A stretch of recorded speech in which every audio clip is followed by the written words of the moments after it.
who built this campaign into an unstoppable force. Because of you, we will make this city one that working people can love and live in again. With every door knocked, every petition signature earned, and every hard-earned conversation, you eroded the cynicism that has come to define our politics. Now, I know that I have asked for much from you over this last year.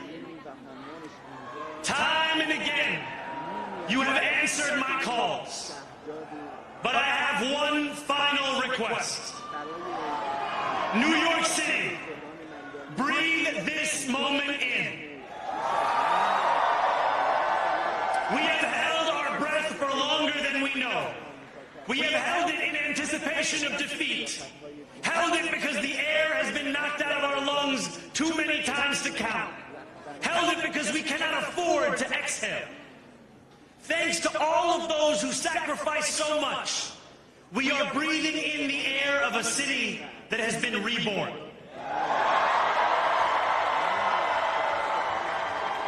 To my campaign team, who believed when no one else did, and who took an electoral project and turned it into so much more, I will never be able to express the depth of my gratitude. You can sleep now. To my parents, Mama and Baba,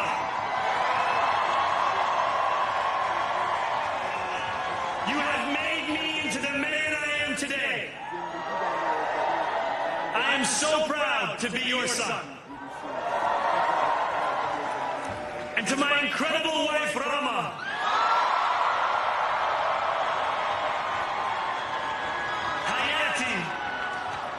there is no one I would rather have by my side in this moment and in every moment. To every New Yorker, whether you voted for me, for one of my opponents, or felt too disappointed by politics to vote at all, thank you for the opportunity to prove myself worthy of your trust. I will wake each morning with a singular purpose: to make this city better for you than it was the day before. There are many who thought this day would never come, who feared that we would be condemned only to a future of less, with every election consigning us simply to more of the same. And there are others who see politics today as too cruel for the flame of hope to still burn. New York, we have answered those fears. Tonight we have spoken in a clear voice. Hope is alive. Hope is a decision that tens of thousands of New Yorkers make day after day. Volunteer shift after volunteer shift, despite attack ad after attack ad. More than 1 million of us stood in our churches, in gymnasiums, in community centers, as we filled in the ledger of democracy. And while we cast our ballots alone, we chose hope together. Hope over tyranny. Hope over big money and small ideas. Hope over despair. We won because New Yorkers allowed themselves to hope that the impossible could be made possible.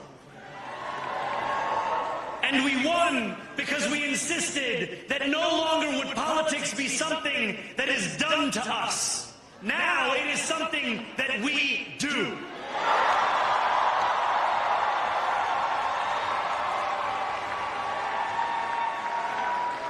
Standing before you, I think of the words of Jawaharlal Nehru. A moment comes but rarely in history when we step out from the old to the new, when an age ends and when the soul of a nation long suppressed finds utterance. Tonight we have stepped out from the old into the new. So let us speak now with clarity and conviction that cannot be misunderstood about what this new age will deliver and for whom. This will be an age where New Yorkers expect from their leaders a bold vision of what we will achieve, rather than a list of excuses for what we are too timid to attempt. Central to that vision will be the most ambitious agenda to tackle the cost of living crisis that this city has seen since the days of Figueroa LaGuardia.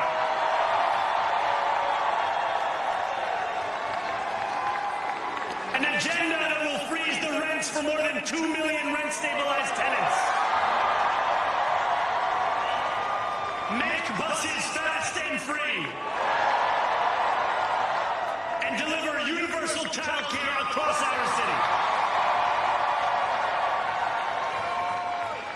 Years from now, may our only regret be that this day took so long to come. This new age will be one of relentless improvement. We will hire thousands more teachers. We will cut waste from a bloated bureaucracy.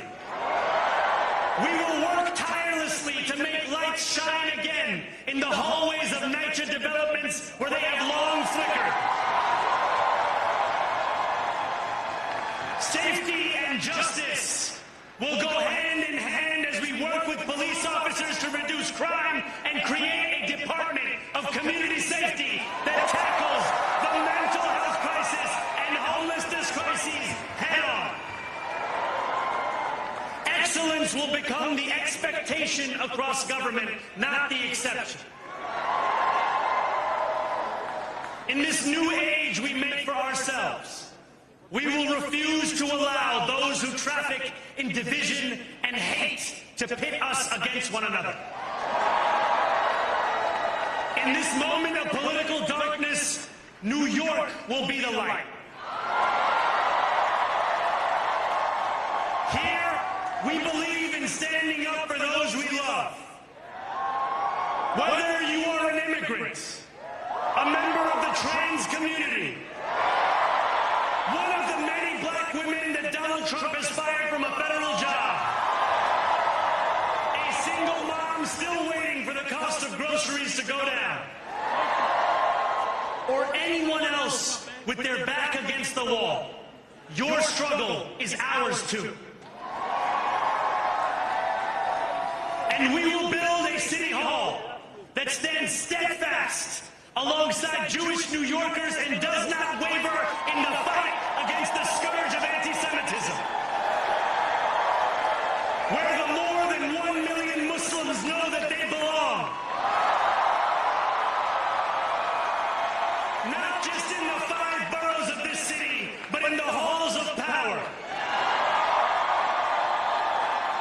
No more will New York be a city where you can traffic in Islamophobia and win an election.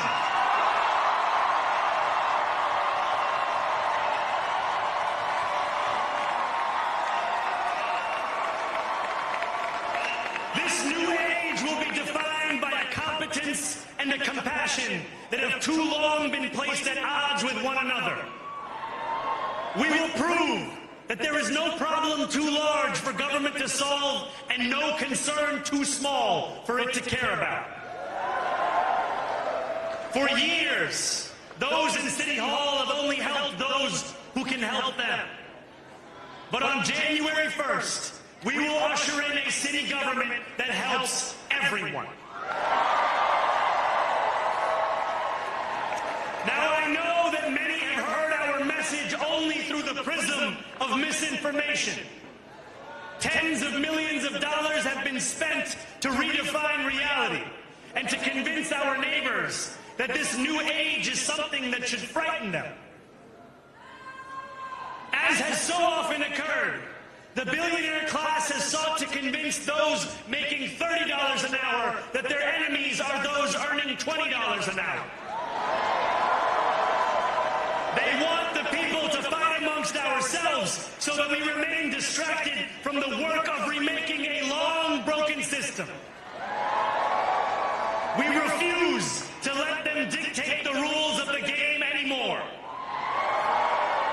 They can play by the same rules as the rest of us. Together, we will usher in a generation of change. And if we embrace this brave new course, rather than fleeing from it, we can respond to oligarchy and authoritarianism with the strength it fears, not the appeasement it craves.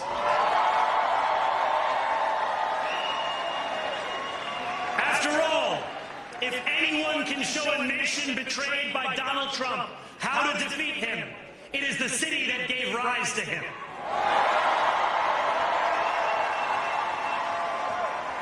And if there is any way to terrify a despot, it is by dismantling the very conditions that allowed him to accumulate power. This is not only how we stop Trump, it's how we stop the next one. So Donald Trump, since I know you're watching, I have 4 words for you. Turn the volume up.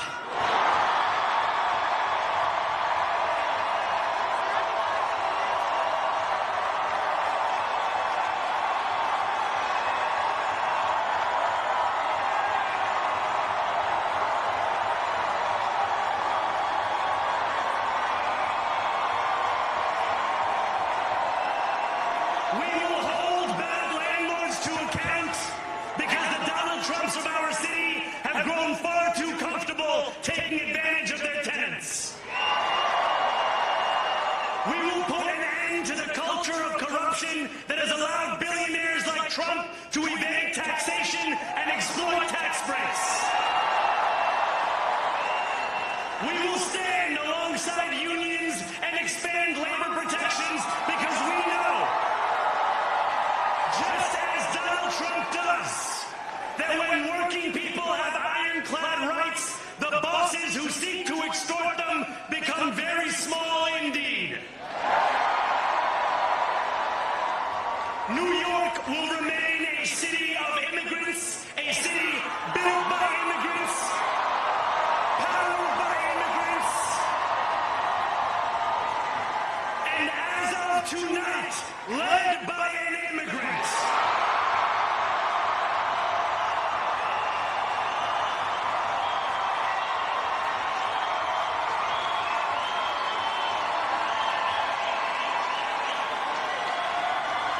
So hear me, President Trump, when I say this.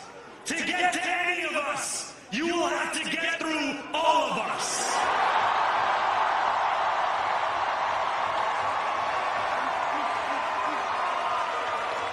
When we enter City Hall in 58 days, expectations will be high. We will meet them. A great New Yorker once said that while you campaign in poetry, you govern in prose.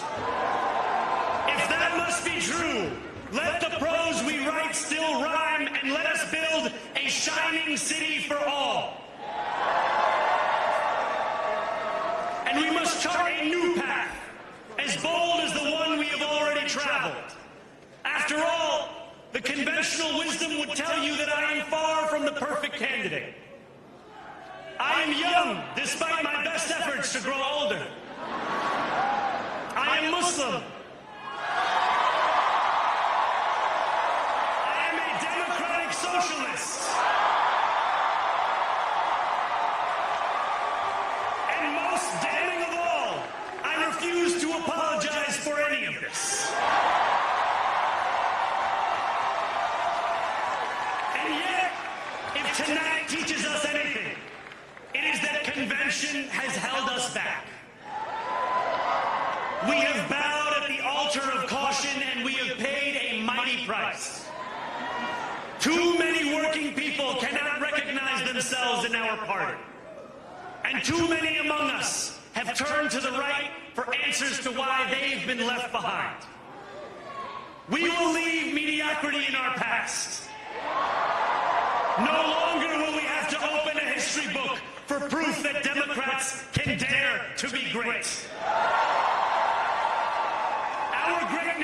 will be anything but abstract. It will be felt by every rent-stabilized tenant who wakes up on the first of every month, knowing the amount they're going to pay hasn't soared since the month before. It will be felt by each grandparent who can afford to stay in the home they have worked for, and whose grandchildren live nearby because the cost of childcare didn't send them to Long Island. It will be felt by the single mother who is safe on her commute and whose bus runs fast enough that she doesn't have to rush school drop-off to make it to work on time. And it will be felt when New Yorkers open their newspapers in the morning and read headlines of success, not scandal. Most of all, it will be felt by each New Yorker when the city they love finally loves them back. Together, New York, we're going to freeze the... Together, New York, we're going to make buses fast and... Together, New York, we're going to deliver universal... Let the words we've spoken together, the dreams we've dreamt together, become the agenda we deliver together.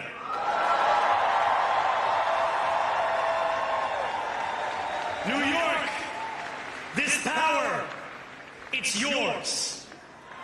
This city belongs to you. Thank you.